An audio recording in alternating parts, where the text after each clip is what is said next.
part anyway. I less than bar A bar is true, false and true is false. So the entire thing is false, which means we are done. We go to line 5.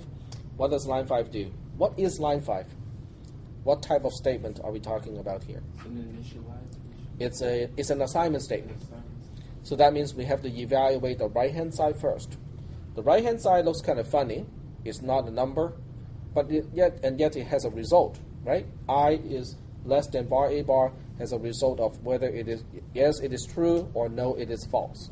Is it true in this case? It is true.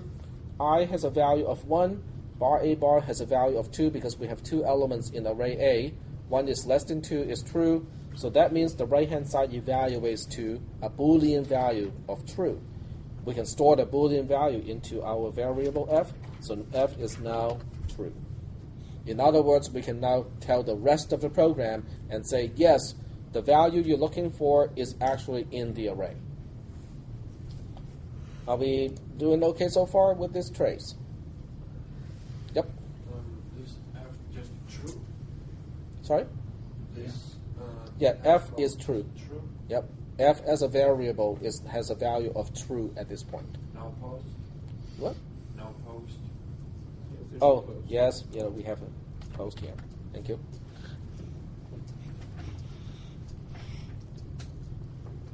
Okay. Any questions about this test case? Fairly simple. All it has is just a few, array-related operations. So we'll go ahead and trace the same thing again. So I'll set this up as my second test case, just so that we can see only this one. This time we are looking for 3 instead of 2. So we'll try to find out what happens when this program runs. Line 1, once again, initializes I to 0. Line 2 is going to evaluate A bracket I is different from K, and I is less than bar A bar. That is true because I is 0. A bracket I refers to A bracket 0, which has a value of 4. K has a value of 3. 4 is different from 3 is true. I is 0. Bar A bar is 2.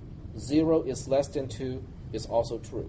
True and true is true. So we have to go into the body of the loop, add 1 to I. I goes from 0 to 1. We go back to line 2. A bracket I is different from K, and I is less than bar A bar. A bracket I has a value of A bracket 1 because I equals to 1 at this point. A bracket 1 has a value of 2. 2 is different from 3 is true.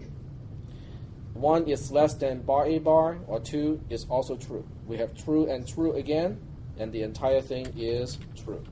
So we go to line 3 again. We add 1 to I. I goes from 1 to 2. We go back to line 2. Now we have a problem.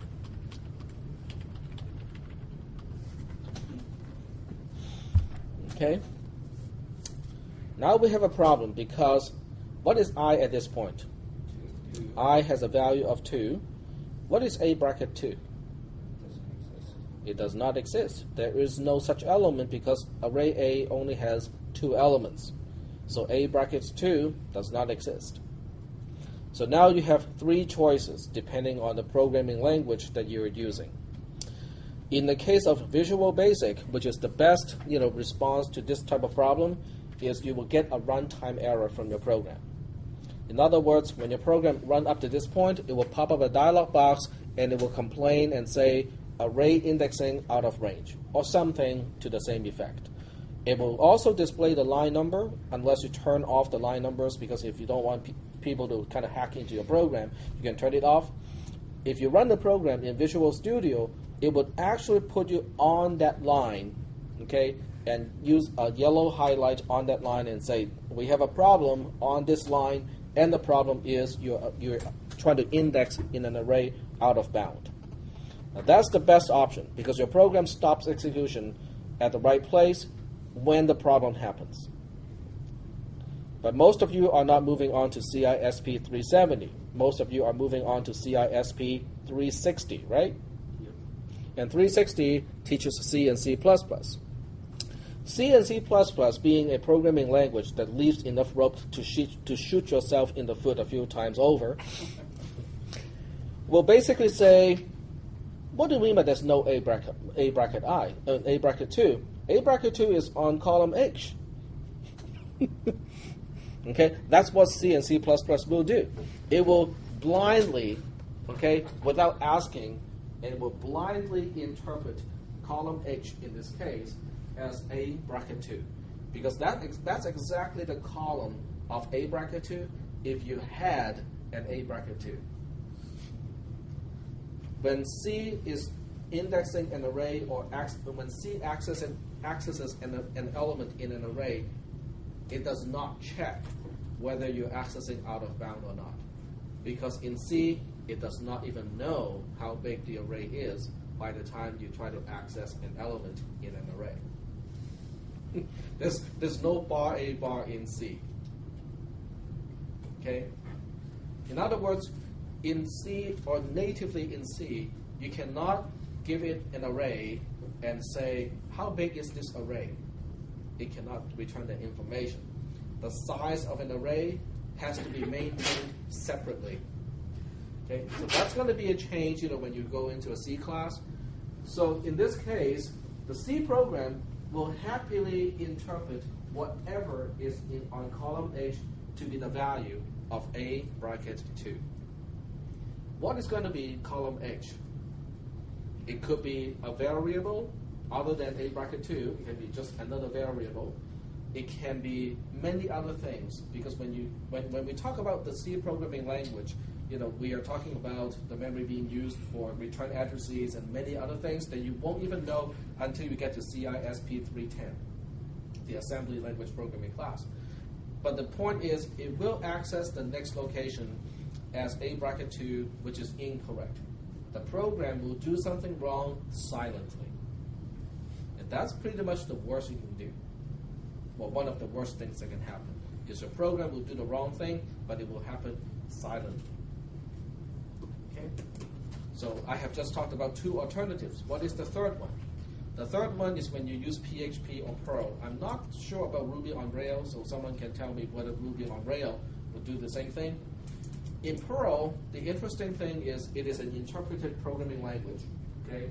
And it is also, quote unquote, very smart. When you first use an array, it will give you an array of 0 size, okay?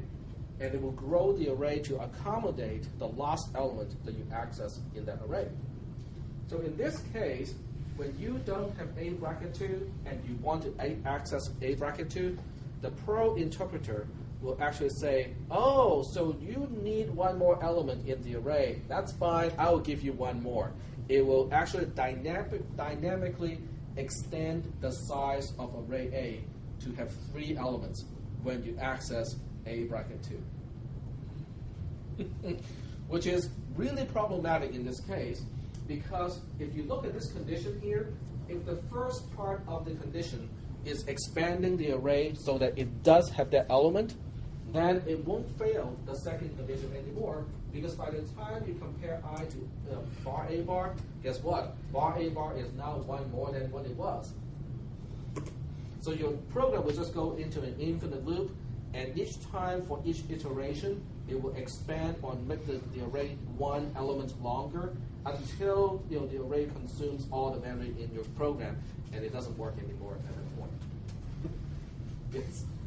Couldn't you just assign a new variable at the beginning of the code to understand that terminating process is bar A bar plus 1? You have to use another variable to take a snapshot of the size of the array at that to point. Compensate. Right. Okay. So in all 3 cases, we have a problem. One gives you a runtime error. One will give you, it will silently fail. It will basically compare the wrong location to the value that you're looking for. And the last one will not even terminate until you have consumed all the memory to the process. So all 3 methods are incorrect. They're all wrong. None of them is doing what it is supposed to. What are we supposed to do again on this last iteration? Aren't we supposed to exit just get out of the loop and conclude the element is not in the array? Isn't that what we want the program to do? And yet, none of these programming languages will do that. And it's not the fault of the programming languages, it's the fault of the program itself of putting the comparison of a bracket I to k on the same line in the same expression as comparing I to bar a bar. Yep. Question? I was almost asked it earlier, but so you're saying you need two loops really, or a nested loop? No, you don't need a nested loop. You need to decouple these two things, but you can get away with using a variable to help you out. Okay, so let me just save this file first, and then we'll talk about the correct solution. Okay. What is bar A bar again? Bar A bar is the number of elements in array A. Number of elements. So let's go ahead and I saved this file already. I will now give you the correct version, or one of the correct versions. So we'll save the new one under the name of just linear search, and we'll use not lazy. So we'll first talk about an approach that is not lazy, and then we'll talk about the lazy approach. Okay.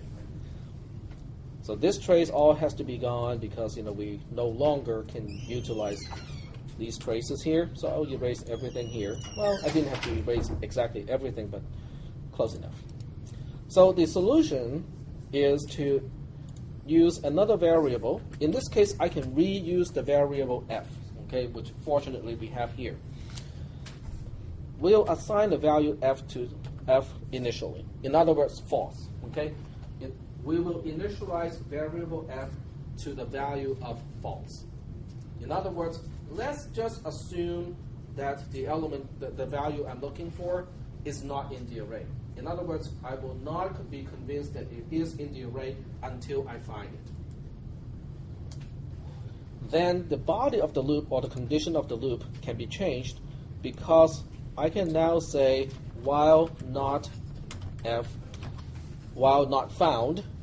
Okay, maybe it's better to just spell out the name here because it's easier to read that way. Then I can say while not found, and I is less than bar a bar, we want to increment I. But on top of that, we also need to do one more thing. We need to say that found is a bracket I equals k. And increase indentation. And I don't even need this line anymore at the very end because basically the result of the search is now maintained by the variable found all the time. 1, 2, 3, 4, 5, 6. Okay, very good. Are there any questions about the code itself? If you look at this program line by line, do we have any questions about the meaning of each and every line? Potentially, I can see some people may have questions. Line 2, we have kind of seen that already. Found is a Boolean variable. It's perfectly fine to initialize it to either a value of true or a value of false. That should not be a problem. This may be a problem to some people. Can we really say while not found? Don't we have to say while not found equals true? I mean, don't we need a comparison to Not found equals both. Yeah, because it's Boolean to begin with. If found is a Boolean variable to begin with, putting a negation in front of it is perfectly fine. There's no problem with saying not found as long as found is a Boolean value. Okay, very good. And as a result, this should not be a problem either. We have something exactly like this in the previous algorithm. The right-hand side is a Boolean value. It's either true or false. The left-hand side is a Boolean variable. So that's perfectly fine. Okay, so line by line, I don't think we have any particular issue with this algorithm. Then let's go ahead and